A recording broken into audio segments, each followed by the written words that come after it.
네, 15번 문제를 보겠습니다. 다음은 행정규칙이 법규성을 가질 수 있는 경우 무슨 말일까요? 원래 행정규칙이라고 하는 것은 행정기관의 내부에서, 그렇죠? 규칙은 기관의 내부에서만 적는. 우리는 이제 바깥에 있잖아요. 일반 국민들은 여기 바깥에 있으니까 이 행정규칙은 원칙적으로 국민에게 미치는 것이 아닙니다. 따라서 이걸 비법규라고 표현하는 것이에요.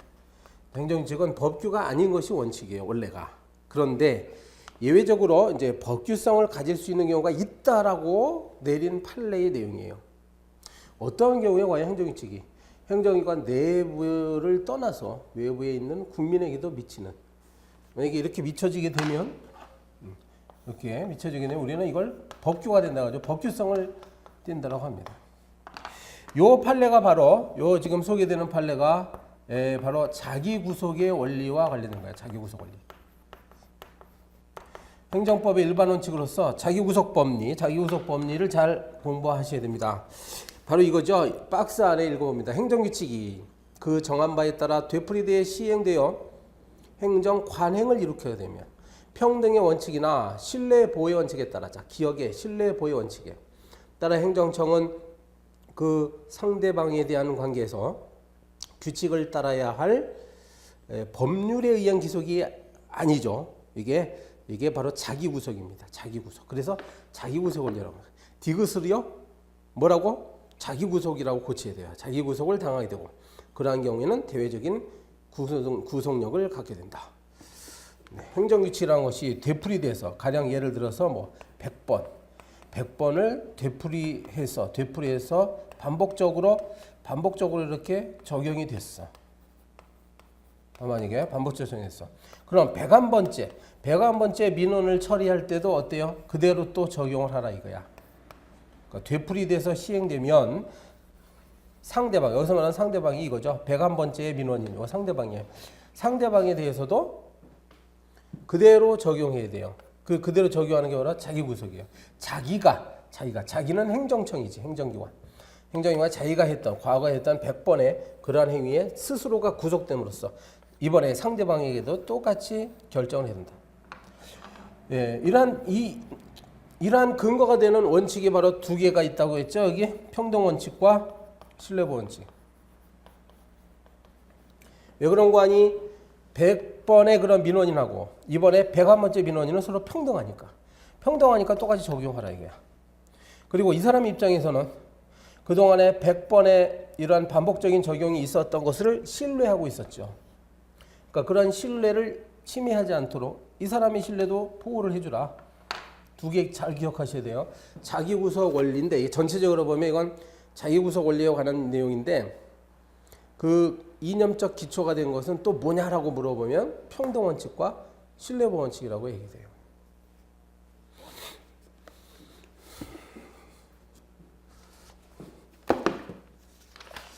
40페이지에 가서 17번 보겠습니다. 17번. 자, 다음 중 옳지 않은 것은? 자, 1번 문제 보면 폐기물 처리업에 대해서 이 사람이 사전 적정 통보를 받았어요. 그럼 허가가 나올 수 있는 사안이라는 얘기인데 이 이야기를 듣고 막대한 비용을 들였습니다. 그런데 나중에 뒤늦게 이걸 불허가 처분을 해버렸네. 그런데 그 이유가 합당하지가 않고 그저 청소업자의 난립으로 인해서 청소행정 수행에 비효율을 초래한다는 것은 이 사람이 책임질 일은 아니거든. 따라서 이것은 위법한 불허가 처분이라고 했습니다. 1번이 틀렸고요. 2번은 이른바 부당결부금지 원칙과 관련된 판례라고요. 주택사업계획 승인을 내주는데 그 사업계획과 아무런 관련이 없는 그러한 토지 기부 체납을 부관으로 붙였어. 이건 부당하게 원인과 결과에 어떤 목적적 관련성도 없어. 그러면 이것은 위법하다라는 판례입니다. 3번은 자, 음주운전을 적발했음에도 불구하고 운전 면허 정지 처분을 내렸어요. 그러면 이 사람은 나에 대한 처분은 그저 면허 정지 처분으로 그치겠구나 라고 생각했는데 뒤늦게 한참 지나고 나서 또 면허 취소 처분한 것은 이러한 이 사람의 신뢰보호를 위반한 것이다. 신뢰보호를 침해한다고 했습니다. 그리고 4번 읽어보면 그런 내용이에요. 지금 부과 조세 부과를 할 수 있음에도 불구하고 세 번째 줄에 공익상 필요해서 이게 수출 증대라는 공익상 필요해서 세금을 4년 동안 한 번도 면허세를 부과하지 않았어요. 그럼 이 사람은 야 나는 세금을 물지 않고 비교적 저렴한 비용으로 이 사업을 할 수 있겠구나라고 열심히 노력을 했겠지 4년 동안. 그런데 나중에 이걸 소급해 가지고 면허세를 부과한다는 것은 위법하다라는 것이 이 사례입니다. 이 판례입니다. 위법하다라고 했어요. 또 신뢰 이익을 크게 침해하는 것이죠. 그렇게 보시고요. 오른쪽에 18번 문제는 자세히 풀지는 않겠는데 여기서 핵심 하나만 말씀드리고 넘어갈게요. 조금 전에 이 자기구속 원리라고 배우셨는데 자기구속 원리가 적용되는 사례예요. 18번 여러분 문제 풀다 보면. 근데 이것은 평등한 영역에서만 평등에 있어서만 평등에만 적용되는 원리입니다. 다시요. 미안해. 평등은 여기 나오는 거고 이러한 원칙은 적법한 경우에만 적용되는 원칙입니다. 즉 불법한 경우에 있어서 아니 저 사람한테 허가내 줬으니까 나한테도 허가내 달라 이렇게 얘기할 수 없어요.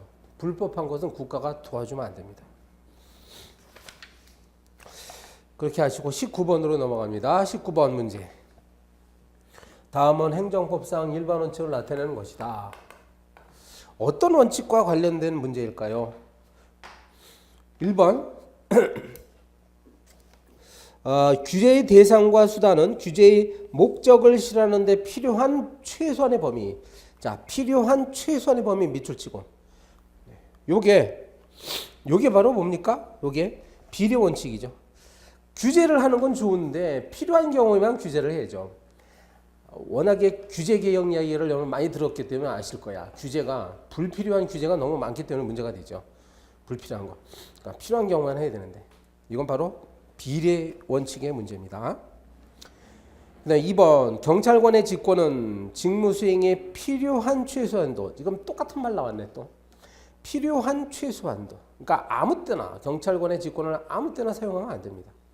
이것도 역시 비례 원칙을 이야기해요. 그리고 3번 의무자가 이행하지 아니한 경우 다른 수단으로서 그 이행을 확보하기 곤란하고 또한 그 불이행을 방치함이 심히 공익을 해야 할 것으로 인정할 때에는 자 이게 대집행법 이야기인데 이것도요 대집행을 할 수 있는 경우 마음대로 할 수 있는 것이 아니라 일정한 요건을 갖추고 마지막 수단으로 하라 이 말입니다. 그 불이행을 방치함이 심히 공익을 해야 할 때만 대집행을 하라. 그러니까 결국은 이것도 비례 원칙이에요. 필요한 경우에만 하라는 얘기죠. 4번도 여기도 보면 필요한 최소한이라는 표현이 나오잖아요. 역시 비례 원칙입니다. 그런데 5번은요. 수급자에 대한 급여는 정당한 사유 없이 이를 불리하게 변경할 수 없다. 이렇게 나오잖아요. 이게 바로 신뢰보호 원칙이네요.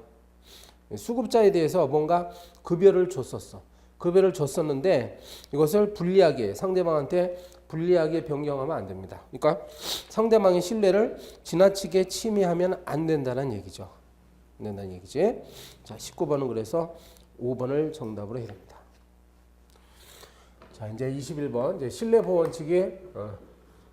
원칙이 본격적으로 이제 등장하는 문제예요. 그래서 여러분 문제집을 보면 신뢰보호 원칙이 굉장히 많이 나오고 있습니다. 신뢰보호 원칙이. 여러분 행정사 시험에도 분명히 이게 이제 등장한다고 보셔야 돼요. 신뢰보호 원칙을 보면 이쪽에 국가 쪽이 있어. 이제 국가 쪽을 대표로 대신하는 행정청이 있고 여기 국민이 있으면 국가가 일정한 사전에 어떤 조치를 취합니다. 우리 판례는 이것을 공적 견해 표명이라고 하죠. 표명이라고 하고 국민이 이것을 이것을 신뢰했어요. 신뢰해서 일정한 어떤 처리를 합니다.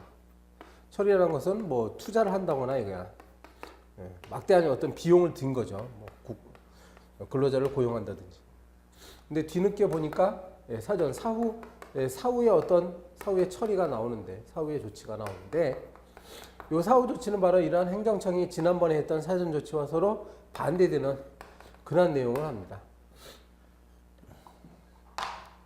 그럼 여기서 이제 충돌하는 문제가 바로 상대방은 신뢰를 했어. 신뢰 이익이 생겼어요. 신뢰 이익. 그런데 이제 사후 조치를 하는 이유는 바로 적법하게 돌아가기 위한 거였어요. 원래 이 행정청이 공적 견해 표명을 했던 것은 나중에 보니까 위법했던 거야. 그 행정이라는 것은 행정은 위법하면 안 되잖아요. 그래서 뒤늦게라도 적법한 상태로 이렇게 돌아가기 위해서 사전에 했던 행위와 반대되는 사후 조치를 취했는데, 그러니까 적법한 건 옳지요. 행정은 적법하게 해야 되는데. 근데 이제 문제는 요거 있지. 신뢰 이익이 있어가지고 이게 뭐야? 충돌한다는 얘기예요. 요걸 살려주자니 요 신뢰 이익이 저하되고, 이걸 살려주자니, 이걸 보호해주자니, 그러면 행정은 위법한 행위를 할 수밖에 없고, 여기서 문제가 발생하죠. 이게 신뢰보호 원칙. 그럼 신뢰보호 원칙의 성립 요건이라고 할 수 있어. 네, 이런 것들이, 그지? 네. 물론 요거와 요것도 인과관계도 있어야 되고, 요것도 요건이죠. 인과관계. 그다음에 신뢰 이익이라는 것은 이게 보호할 만한 가치가 있어야 됩니다. 보호할 만한 가치. 보호 가치는 신뢰 이익이죠. 이 국민이 거짓으로 행정처를 속여서 이러한 사전 조치를 받아내면 안 됩니다. 자, 그런데 이건 요건이고요. 신뢰보호 원칙에 한계가 있더라. 아무리 이러한 요건을 갖추고 있었다 하더라도, 갖추었다는 얘기는 여기 이제 사익이 크다는 얘기예요, 원래. 그지? 저기 이제 저 사람의 신뢰가 크다는 얘기지만, 결국은 이것이 적정하게 공익과도 균형을 취하고 있어야 돼요. 지나치게 이건 양팔적으로 해요. 앞으로 제가 이 그림 많이 그릴 텐데, 양팔적으로 해서 어느 한쪽이 지나치게 기울어지면 안 됩니다. 적정한 균형을 도모하고 있어야 돼요. 그게 바로 신뢰보호 원칙의 한계입니다. 그럼 실제 사건에서 어떠한 이익이 더 큰가에 따라서 이 사건이 결론이 날 거예요. 요 사후조치, 적법한 행정을 함으로써 얻는 공익은 아주 쥐꼬리만한데, 그럼으로써 상대방이 잃게 되는 신뢰라는 것이 만약에 엄청나게 크다. 그렇게 되면 결국은 이걸 못합니다. 아셨어요? 네. 신뢰를 보게 됩니다. 자, 그런 거예요. 이 틀을 정확히 알고 있으면 어렵지 않아요. 이 파트가. 자, 봅니다. 21번. 옳지 않은 것은 행정청의 공적인 견해 표명 여부는 행정조직법상의 권한 분장에 따라 판단해야 된다. 이 말은 이건 이제 여기 조금 전에 설명 안 한 내용인데요. 공적인 견해 표명은 과연 누가 해야 되느냐? 행정청은 예를 들면 서울시장 같은 사람이에요. 서울시장. 뭐 지자체로 말하면 서울시장. 뭐 국가로 말하면 행자부 장관이라든지 이런 사람들인데, 실제로 뭐 공적 견해 표명, 기자회견을 하거나 무슨 문서를 발송하거나 하는 사람이 꼭 서울시장의 이름으로 하지 않거든요. 그 서울시장 밑에 있는 뭐 국장급 선에서 할 수도 있단 말이야. 그러면은 정당한 권한을 가진 서울시장이 꼭 하는 경우에만 인정하는 게 아니다 이 말입니다. 우리 판례는 조직법상의 권장 분장에 꼭 따를 필요는 없다고 봐요. 어떠한 사람이 그러한 발언을 하게 된 경위 같은 걸 종합적으로 고려해서 판단합니다. 그래서 1번이 당장 틀렸어요. 그다음에 2번. 이런 공적 견해 표명은 명시적이건 묵시적이건 다 가능하다. 3번은 과세관청의 의사표시는요, 이렇게 공적인 견해 표명이 돼요. 공적으로. 어떤 권한을 가진 상태에서, 권위를 가진 상태에서 해야지 일반적으로 견해 표명을 하면. 이런 거죠. 내가 생각하기엔 뭐 그렇게 할 수도 있겠습니다. 이런 식으로 일반적으로 자기의 주관적인 견해를 표명하는 것 갖고는 안 되고요. 공적인 권한을 가진 상태에서 가령 뭐 문서 같은 걸 통해서 거기에 도장, 직인을 찍고 공식적인 절차를 통해서 어떤 견해를 표명하는 경우에만 인정이 된다 말이야. 4번. 요거는 이제 그 아주 오래된 그 초기의 중요한 판례지. 이른바 토지 형질 변경 허가 사건 또는 대순진리교회 사건이에요. 자, 대순진리교회라는 교회가 있어. 어느 날 그 교회 건축물을 지으려고 토지 형질 변경 허가가 가능하냐고 물어봤더니 담당 공무원이 가능하다라고 했던 거예요. 그래서 이 교회 측에서 열심히 또 투자를 해서 사업을 시작했지. 네. 이러한 신뢰는 보호해줘야 된다는 것이 이 판례였습니다. 그리고 이 담당 공무원들의 답변은 바로 여기서 말하는 공적 견해 표명에 해당한다. 이렇게 되는 거예요. 이거는 그러니까 민원인 쪽에서 이긴 사건이었죠. 이긴 사건으로서 중요하니까 알아두시고요. 23번 문제로 가보겠습니다. 23번. 자, 문장은 길지만 판례를 정확히 공부합시다. 사안에 대한 검토 의견은 옳지 않은 것은 판례를 이용해서 문제를 만들었어요. 1번. 어느 날 복지부 장관이 이렇게 말했다고 합시다. 중앙일간지에다가 이런 말을 실었어.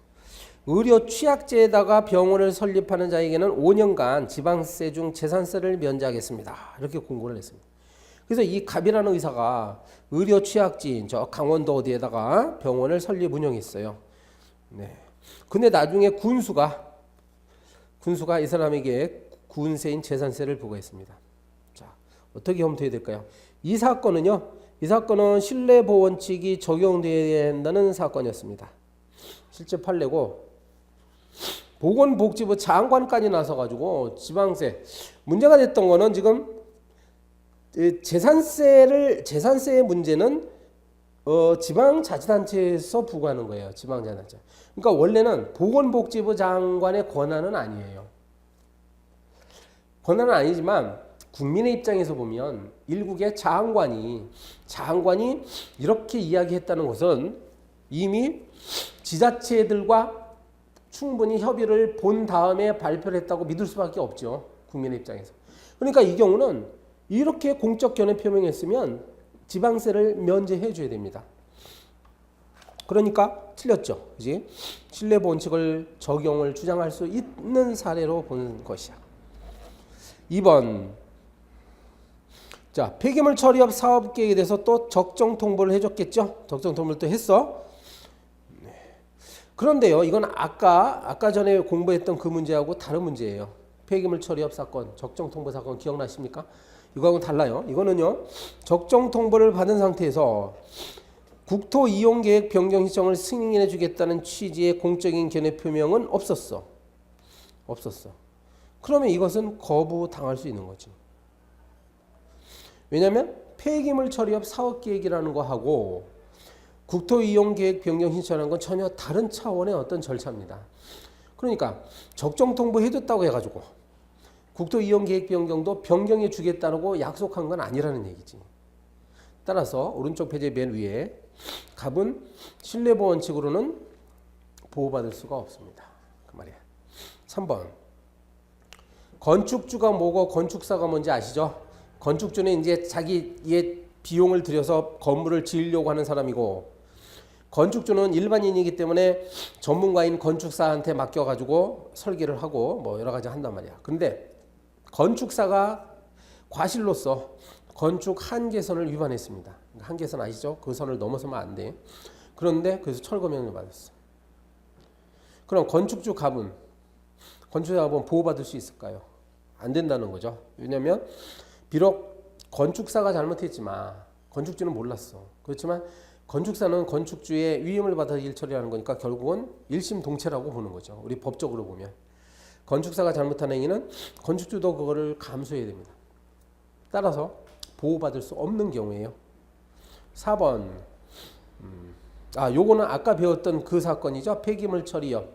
적정 통보 받았는데 나중에 청소업자가 난립하면 행정이 비효율적으로 변한다라고 하는 이유만으로는 이거는 불허가 수 없다. 그건 신뢰보호를 위반한 것이다.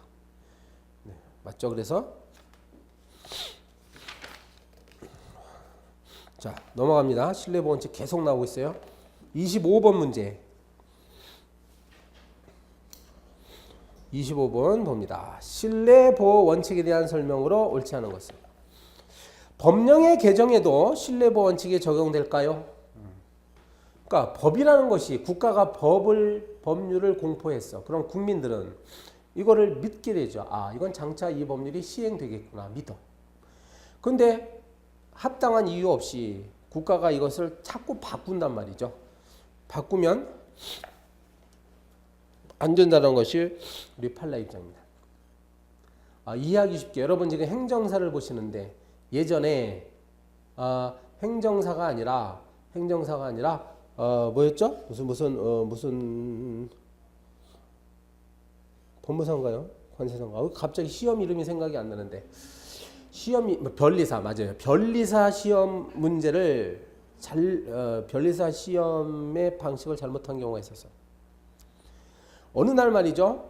당국이 앞으로는 변리사 시험을 절대평가로 바꾸겠습니다. 이렇게 발표를 한 거예요. 절대평가. 그럼 일정한 점수, 즉 뭐 60점이나 70점 이상만 넘으면 전부 합격시켜 주겠다는 거예요. 이게 절대평가죠. 네.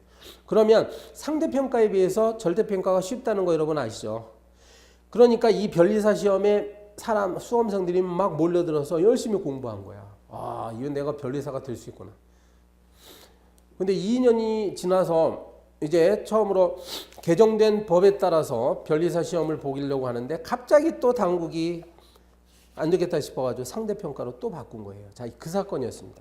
이게 합당합니까? 네, 그 당국이 졌겠지. 소송에 가서. 뭡니다. 법령 예정도 보원칙이 대상이 됩니다. 2번. 요건 아까 전 시간에 배운 겁니다. 자기구속법리의 근거 두 가지. 평등원칙과 신뢰보원칙이었잖아. 맞고. 3번. 폐기물 처리 사업계획에서 적정 통보했다고 해서 토지 형질 변경 신청을 허가한다고 볼 수는 없어요. 이 두 가지는 서로 다르기 때문에 따라서 공적 견해평이 있다고 볼 수는 없어요. 그다음에 4번. 이것도 그러네요. 정구장 시설 설치 도시계획 결정. 이거 하고 청소년 수련 시설 설치 도시계획 이렇게. 자, 이것도 역시 신뢰이익을 침해한 것으로 볼 수 없습니다. 이 도시계획이라고 나오는데 도시계획은 항상 가변적이야. 상황에 따라서 변화할 수도 있습니다. 이게 도시계획을 변경시켰다고 해서 신뢰이익을 침해하는 것으로 보기는 어렵습니다. 원칙적으로 이래요. 잘 인정을 안 해줘요. 요 26번 문제 여러분 읽어보면 이 사람 여기 나쁜 사람이 등장해요. 그래서 잘못 자료를 작성해가지고 이 행정기관을 속인 사건입니다. 속인 경우에 신뢰보원칙이 적용되지 않는다고 했어요. 풀어보시고 27번 보겠습니다. 27번. 다음은 판례상 나타난 신뢰보원칙 요건. 네. 요건에 관한 설명이다. 옳지 않은 것은. 행정권의 행사에 관해서 상대방인 국민에게 신뢰를 주는 선행조치가 있어야 하죠. 선행조치. 근데 이것은 적극적 행위건 소극적 행위건 또 명시적 행위건 묵시적 행위건 다 상관이 없습니다. 2번. 행정권의 행사와 무관하게 단순히 법령의 해석에 대한 질의에 대해서 회신해 주는 것은 이건 아니다 이거야. 그죠? 법령 해석. 법령 해석이라는 건 추상적인 행위예요. 이게 구체적인 어떤 사건에 대해서 이런 식으로 구체적인 사건에서 토지 형질 변경 허가가 납니다. 이런 식으로 공적인 견해평을 해야지. 법령을 해석해 주는 것은 여러분 실제로도 법령 해석 권한은 최종적으로 법원이 갖고 있는 것이지 행정기관이 갖고 있지 않습니다. 그러니까 이걸 믿었다 설사 믿었다 하더라도 신뢰보원칙을 무작정 적용할 수 없게 되는 거예요. 3번. 처분청 자신의 공적인 견해평이 있어야 되는 것은 아닙니다. 그렇죠? 처분청 이거 서울시장. 서울시장이 직접 해야 되는 것이 아니라 때로는 보조기관인 담당 공무원 즉 국장이나 과장이 공적인 견해평을 실제로요. 서울시장 같은 경우에 수많은 위원회의 위원장입니다. 그러면 이 모든 위원회에 서울시장이 위원장으로서 다 참석할 수가 없어. 대개 경우 그러니까 부시장을 시키거나 아니면 관련 국장이 위원장석에 앉아가지고 회의를 하게 되는 거예요. 그러면 그 경우에도 이 사람이 비록 국장이지만 서울시장이 하는 행위하고 똑같거든. 그 이야기입니다. 보조기관도 대상이 되는 거예요. 4번. 선행조치에 대한 관계인의 신뢰가 보호가치 있는 것이 된다. 맞겠죠? 그래서 상대방에 대한 기망, 은폐 이런 것들이 있으면 안 됩니다. 29번 문제. 행정법의 1번 원칙이 옳지 않은 것은 1번. 위험한 건물에 대해서 막 쓰러질 것 같은 건물이야. 개수명령은 고치라는 명령이에요. 보수하시오. 고치라는 명령이야. 그럼 그 부분을 고침으로써 목적을 달성할 수 있다. 그럼에도 불구하고 철거 명령을 바란다는 건 이건 지나친 거죠. 그러니까 비례원칙이라는 것은 필요한 정도만 하라는 건데 너무 지나치게 철거 명령까지 바란다. 이건 비례원칙에 반합니다. 지금 보니까 비례원칙도 필요성 원칙. 자, 비례원칙은 세 가지가 있다고 했잖아요. 적합성, 필요성, 그다음에 상당성이 있는데 두 번째인 필요성 원칙이에요. 필요성 원칙이라면 상대방에게 피해를 최소화하는 원칙을 말합니다. 필요성. 2번. 이번 또 나왔네요. 이게 바로 뭐죠? 2번 질문 읽어보니까 자기구속 원리잖아요. 자기구속 원리. 여기서 중요한 단어들이 반복적으로 시행된다. 또 평등원칙, 신뢰보원칙. 자기구속 당한다. 자기구속. 그러면 대외적 구속력. 국민에게 지켜져야 된다. 구속력을 당해야 된다. 3번. 법적 효과를 수반하는 행정행위만이 신뢰보원칙에 적용이 되며 행정지도와 같은 사실행위는 이에 포함되지 않느냐. 요 사전행위, 저 사전조치. 과연 이게 뭘까? 요게 대상이 되는 게. 공적 견해표현의 대상이 되는 게.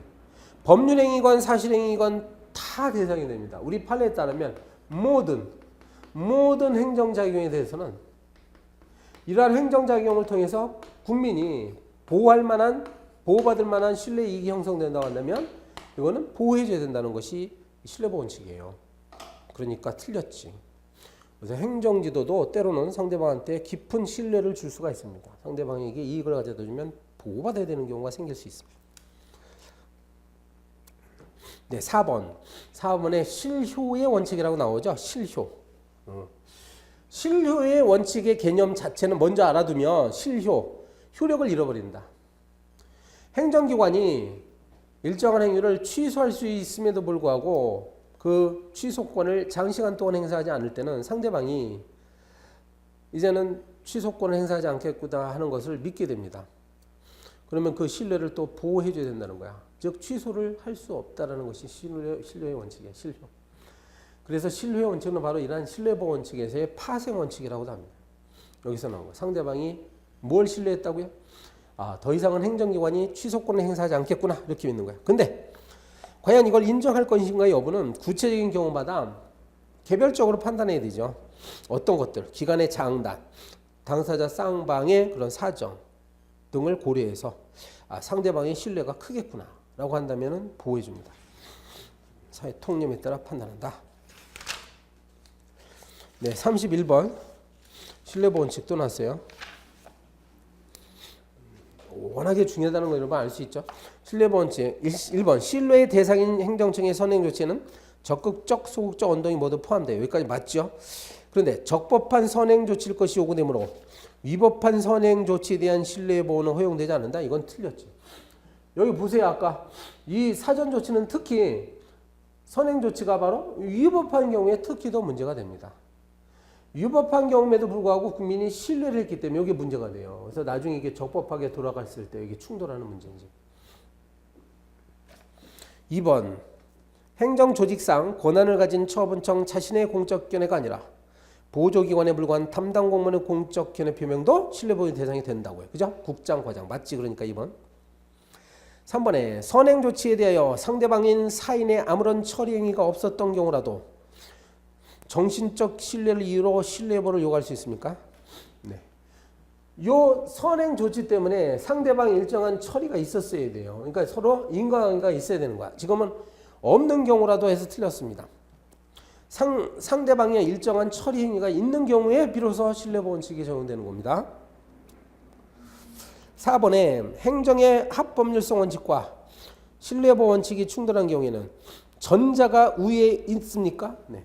충돌 나왔어요. 바로 이거예요. 여기는 표현을 달리 해가지고 행정의 합법률성. 무엇이? 행정은 법률에 적합해야 돼요. 그럼으로써 공익을 달성하고자 하는 것이. 근데 이제 상대방의 신뢰, 사익이지. 그럼 이 두 가지 관계는 굳이 제가 양팔저울로 자꾸 그리는 이유는 바로 서로 대등한 관계에 있습니다. 이걸 동위설이라고 해요. 동위설. 서로 위치가 똑같다. 서로. 원래 어느 하나가 처음부터 다른 하나보다 우월하다고 보면 안 돼요. 어떤 것이 더 우위에 있느냐는 구체적인 사안에 따라서 달리 판단해야 되는 것이지, 지금 동그라미 4번처럼 양자가 충돌할 때 무조건 저 공익이 더 우선한다라고 하면 잘못된 말입니다. 5번 선행조치와 무관하게 우연히 행해진 사인의 처리 행위는 신뢰보호 대상이 안 되지. 서로 인과관계가 있어야 돼요. 저걸 믿었기 때문에 하는 경우만 해당됩니다. 33번으로 갈까요? 33번. 행정법의 일반원칙에 관한 판례 내용이 아닌 거. 자, 1번. 국유재산법의 잡종재산에 대하여까지 시효 취득을 배제하고 있는 것은 국가만을 의뢰하여 합리적인 사유 없이 국가와 사인을 차별하는 것이므로 평등원칙에 위반된다고 했습니다. 맞습니다. 이건 좀 다른 지식이 필요한데요. 여기 아까 국유재산 여러분 배운 거예요. 국유재산은 행정재산과 무엇으로? 잡종재산. 예전 판례다 보니까 잡종재산이라고 표현되는데 오늘날 이게 뭐라고 부릅니까? 일반재산 이렇게 나옵니다. 자, 종래에는 시효취득을 이 시효취득 민법에서 배우실 거예요, 여러분. 시효취득 타인의 소유를 할지라도 20년간 20년 이상 소유의 의사로 공연 평온하게 점유해서 사용하고 있으면 등기를 취득함으로써 소유권을 취득합니다. 이게 시효취득이에요. 근데 종래의 법령이나 판례에 따르면 시효취득 다 안 된다고 했어. 왜냐하면 국유재산이니까 일반 국민이 국유재산은 무슨 시효취득하냐. 이 민법상 시효취득은 개인 간의 문제지 국가의 재산은 시효취득 대상이 안 된다라고 우리 국가재정법에도 있었어요. 그러다가 이제 이것이 위헌 결정 내려졌죠. 바로 이겁니다. 행정재산에 대해서 시효취득이 안 된다는 것은 인정할 만한데 왜 잡종재산에까지 안 되냐 이거죠. 이 부분이 위헌 결정이 난 거예요. 요거. 잡종재산마저도 안 되는 거. 이 안 된다고 했기 때문에 거꾸로 국가 쪽에서 일반 시민들의 재산을 시효취득하는 건 또 가능해요. 그런데 일반 시민이 잡종재산을 시효취득 못하는 거는 이거는 국가만을 우대했다고 보는 거지. 그래서 위헌입니다. 따라서 현재는 어떻게 됐느냐? 바로 일반재산, 잡종재산. 네, 일반재산만큼은 가능합니다. 뭐가? 시효취득이 가능합니다. 이렇게 이제 법이 바뀌었죠, 현재. 자, 1번은 맞아요. 이 사건, 자, 평등원칙 위반된다. 맞습니다. 2번은 뭐 옛날 판례인데 전화 교환하는 직렬. 사안에 따라서 정년을 같은 회사라도 할지라도 정년을 달리할 수 있죠. 근데 합리성이 없는 차별이다 이거 틀렸습니다. 보니까 별로 그렇게 크게 중요한 판례는 아니에요, 2번. 3번 보시면 이런 건 중요하죠. 그래서 도시계획 과장과 국장이 그 토지 소유자들에게 어쩌고 저쩌고 뭘 환매하겠다 뭘 이렇게 약속을 한 거야. 이건 서울시장이 꼭 한 것이 아니라 그 밑에 있는 보조기관인 국장이나 과장이 했어도 역시 상대방에게 신뢰를 부여했다고 한다면 그 신뢰는 보호해줘야 된다는 그런 판례입니다. 4번은 미신고 집회 주최자를 미신고 시위 주최자. 자, 이 단어가요. 집회에 밑을 치고 집회, 네, 시위에 밑을 치고. 그래서 이 집회와 시위가 다르다는 건 아시죠? 집회는 일단 한 장소에 모이는 게 집회고, 이 사람들이 어느 한 곳을 막 행진을 하거나 그러면 그게 시위가 되는 겁니다. 근데 이제 집회건 시위건 간에 우리 헌법이 보장하고 있는 표현의 자유를 누리기 위한 기본적인 기본권으로서 굉장히 중요한 거야. 따라서 미신고 집회건 미신고 시위건 간에 그 불법성의 정도는 동일하지요. 그래서 평등원칙 위반되지 않습니다. 동등하게 처벌하더라도. 4번 한시적인 그러니까 일정한 기간까지만 적용되는 법인세의 감면 제도를 시행하다. 감면이에요 지금. 그러니까 증액하는 게 아니라 깎아주는 거라고. 감면. 여러분 감면을 해주면 세금을 감면해주면 감면 받는 사람은 굉장히 좋은 일이지. 그런데 그러다가 새로운 조문을 신설하면서 법인세의 감면 대상이 되지 아니하는 업종으로 변경한 기업에 대해서 아무런 경과 규정을 두지 않았다. 그렇다 하더라도 신뢰보호원칙에는 어긋나지 않는다라고 한 판례가 있습니다. 왜 그럴까요? 원래 세금을 감면해 주는 것 자체가 예외적인 혜택이었어요. 그러니까 당연히 국민이 누릴 수 있는 혜택이 아니에요. 세금 감면이라는 것은. 그러니까 예외적으로 혜택을 주다가 그 혜택을 좀 박탈해도 그것이 국민에게 지나치게 신뢰를 해친 것이라고 보기는 어렵죠. 신뢰를 해쳤다는 것은 적극적으로 뭘 주다가 그걸 빼앗았을 때 문제가 되는 거지. 예외적으로 선물로서 준 것을 더 이상 안 준다고 해가지고 이게 위법한 국가자격이라고 볼 수는 없습니다. 자, 35번 보시는데 35번 봅시다. 가장 적절한 것은 1번. 신뢰보호 원칙에서 공적 견해나 의사는 반드시 명시적일 필요는 없어요. 명시적 또는 무시적 다 가능합니다. 2번. 헌법재판소가 위헌 결정을 내리면 위헌 결정은 행정청이 개인에 대하여 신뢰의 대상이 되는 공적인 견해 표명을 한 것으로서 그 결정에 관련한 개인 행위에 대해서 신뢰보호는 취하네요. 이건 엉뚱한 말입니다. 지금까지 말한 신뢰보호라는 것은 바로 이런 공적 견해 표명이 행정청이 하는 거예요. 행정청이 행정 권한을 이렇게 행사하겠습니다라고 공적 의견을 표명했을 때 문제가 되는 겁니다. 헌법재판소라는 곳은 행정청이 아니에요. 헌법재판소는 판단을 하는 곳이잖아. 재판하는 곳이지. 헌법재판소가 무슨 재판을 했는데 그것을 국민이 신뢰했다? 아까 우리 전 시간에 배웠듯이요. 판례라는 것은 언제든지 뒤집어질 수가 있는 겁니다. 그러니까 이렇게 말하면 안 되고요. 적용되는 영역이 아닙니다. 헌법재판소 위헌 결정 여부는. 3번 자기구속 원리가 또 나왔지. 여기에 그대로 맞습니다. 여러 번 했죠 우리가.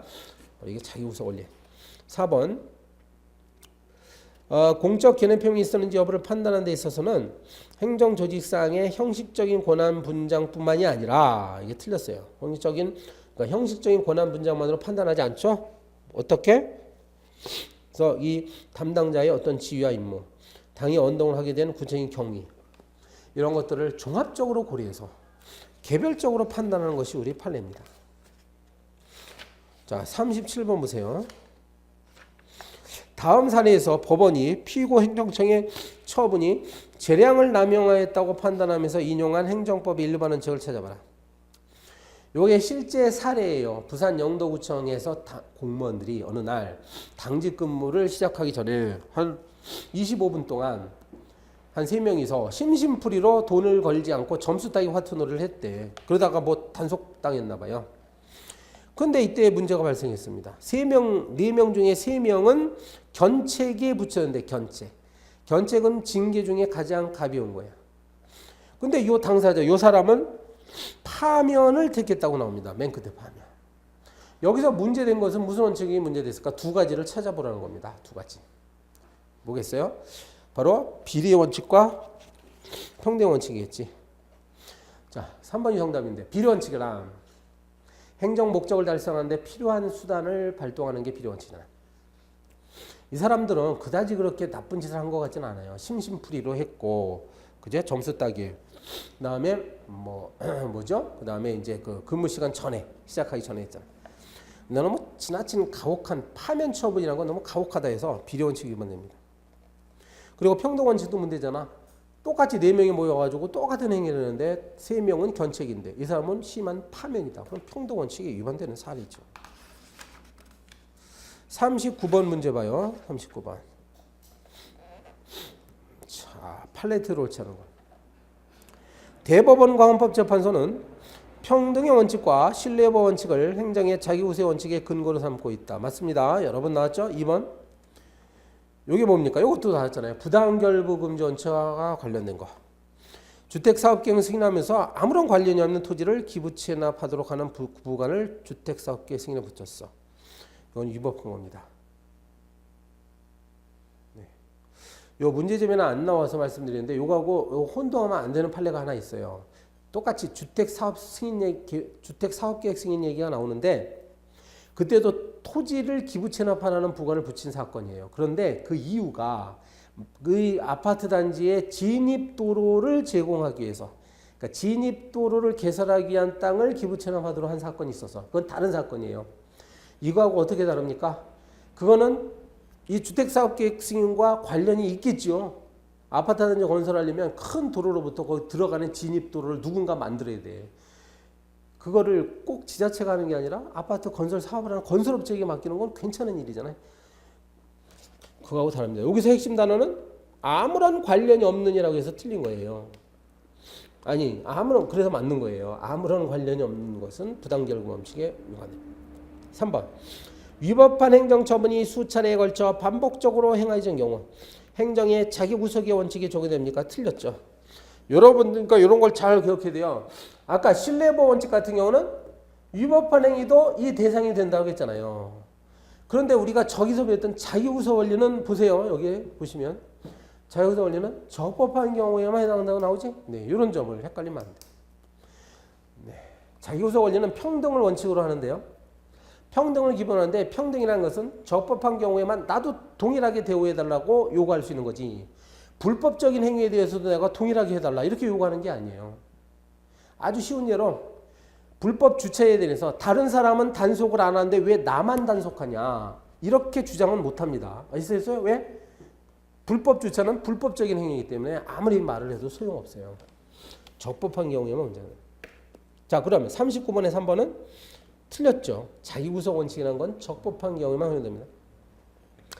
4번에 건축물에 인접한 도로의 개설을 위한 도시계획 사업계획 시행 허가 처분은 건축물에 대한 건축 허가 처분과는 별개의 행정처분이죠.